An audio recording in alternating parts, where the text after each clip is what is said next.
दोस्तों, दिल्ली के महरौली इलाके से एक दिल दहलाने वाली घटना सामने आई है।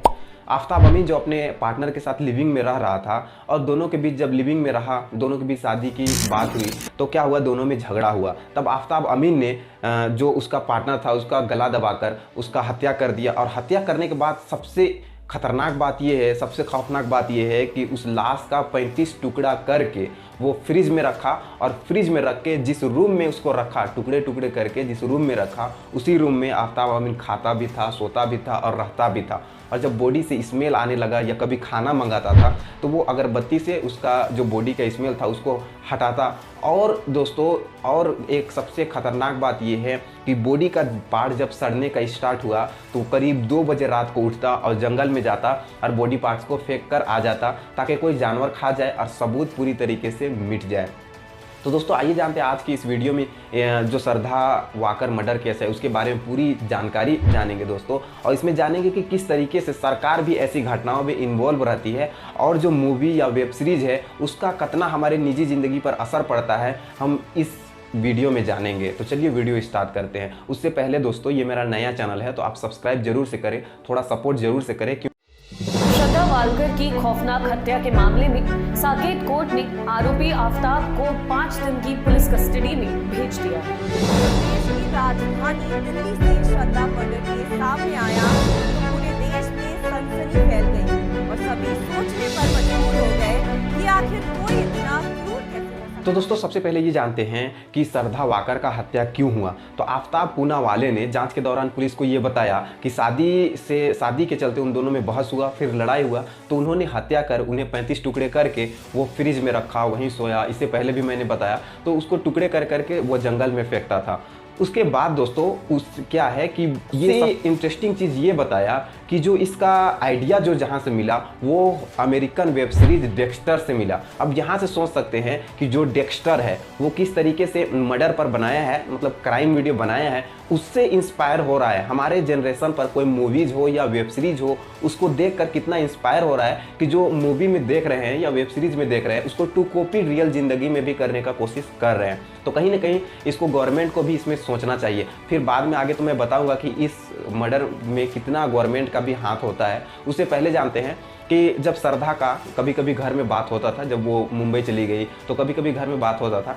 बाद में जब घर वाले शादी के लिए नहीं माना, घर छोड़ के चली गई, तो बहुत दिनों से बात करना बंद किया। तो उसके दोस्तों से पता चलता था उसके बारे में, उसके जो पिता थे, माता पिता थे, उसके दोस्तों के जरिए श्रद्धा के बारे में पता चलता था।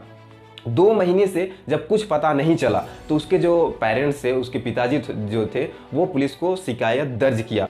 शिकायत मिलने पर मुंबई पुलिस ने उसके अंतिम स्थान से पता लगाया। फिर क्या है कि आफ्ताब अमीन को गिरफ्तार किया और उससे पूछताछ किया। पूछताछ के दौरान उन्हें संदेह हुआ कि कुछ तो गड़बड़ी है। फिर उसको गिरफ्तार कर लिया गया और कॉल रिकॉर्डिंग जब उन लोगों का कॉल हिस्ट्री पता किया गया तो मई से श्रद्धा वाकर का जो फ़ोन था वो बंद था और उसके सोशल मीडिया के ज़रिए जो आफ्ताब अमीन था उसका सोशल मीडिया हैंडल यूज़ करके उसका फ्रेंड से बात करता ताकि किसी को शक ना हो।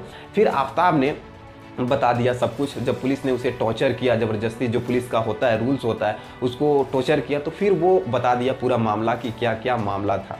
लेकिन दोस्तों, सबसे इंटरेस्टिंग बात ये है कि जब ऐसी घटना सामने आती है तो उसमें पब्लिक का प्रिसेप्शन, फिर जो मेन स्ट्रीम मीडिया है उसका प्रिसेप्शन, या फिर जो सोशल मीडिया है उसका प्रिसेप्शन देखेंगे तो काफ़ी चौंक जाएंगे। सबका अलग अलग प्रिसेप्शन है। कोई इसे हिंदू मुस्लिम मैटर में बना रहा है, कोई इसे लव जिहाद में बना रहा है और जो है देश का माहौल ख़राब कर रहा है।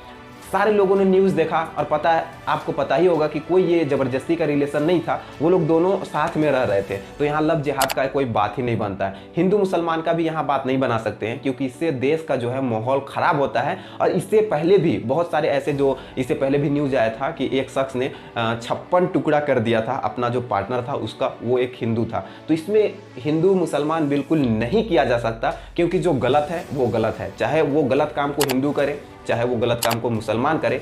एज ए गुनाह के तौर पर आप दोनों को एज ए गलत ही मान सकते हैं, चाहे वो कोई भी धर्म का हो। तो पहला बात, हिंदू मुसलमान तो इसको करना ही नहीं चाहिए। लव जिहाद भी इसको एकदम नाम नहीं देना चाहिए, लेकिन मेन स्ट्रीम मीडिया तक में इसको इस तरीके से किया जा रहा है।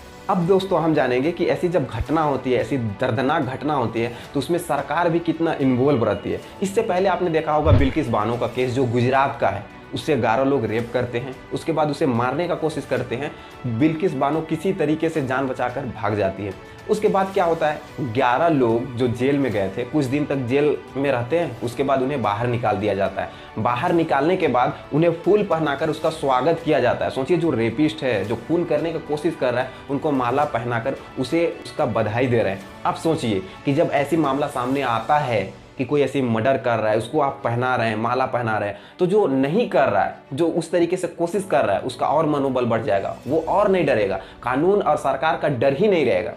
इसीलिए दोस्तों मेरा मानना है कि चाहे वो हिंदू हो चाहे मुसलमान हो, अगर कोई ऐसा घटना अंजाम देता है, ऐसी घटना को अंजाम देता है, तो चाहे कोई भी धर्म का हो, उससे नहीं देखना चाहिए कि कौन सा धर्म का, आप हिंदू हो मुसलमान हो, उससे नहीं, अगर आप गलत किए हैं तो वो चीज़ गलत है। तो कहीं ना कहीं सरकार को भी, चाहे कोई भी सरकार हो, चाहे कांग्रेस हो, बीजेपी हो, आप हो, कोई भी सरकार हो, क्योंकि सरकार बनता ही है जनता की हिफाजत के लिए। और वही लोग जब ऐसा करेंगे तो फिर जो क्राइम करने वाले रहते हैं उनका मनोबल और ज़्यादा बढ़ जाएगा। इसीलिए दोस्तों मेरा मानना है कि कहीं ना कहीं सरकार भी, इसमें सरकार का भी गलती है। आप ऐसा कानून बनाए, ऐसा लॉ बनाए, और अगर कानून बना हुआ है तो उसको एकदम सख्ती से फॉलो करें, चाहे कोई भी धर्म का हो, आप उस रूल को, उस लॉ को एकदम सख्ती से फॉलो करें। और ऐसी दरिंदा को खुले मैदान पे, खुले लोगों पे, पब्लिक प्लेस पर इतना दर्दनाक इन लोगों को मौत देना चाहिए, ताकि जो ऐसा क्राइम करने का सोच रहे वो भी डर से ऐसा क्राइम को ना करे।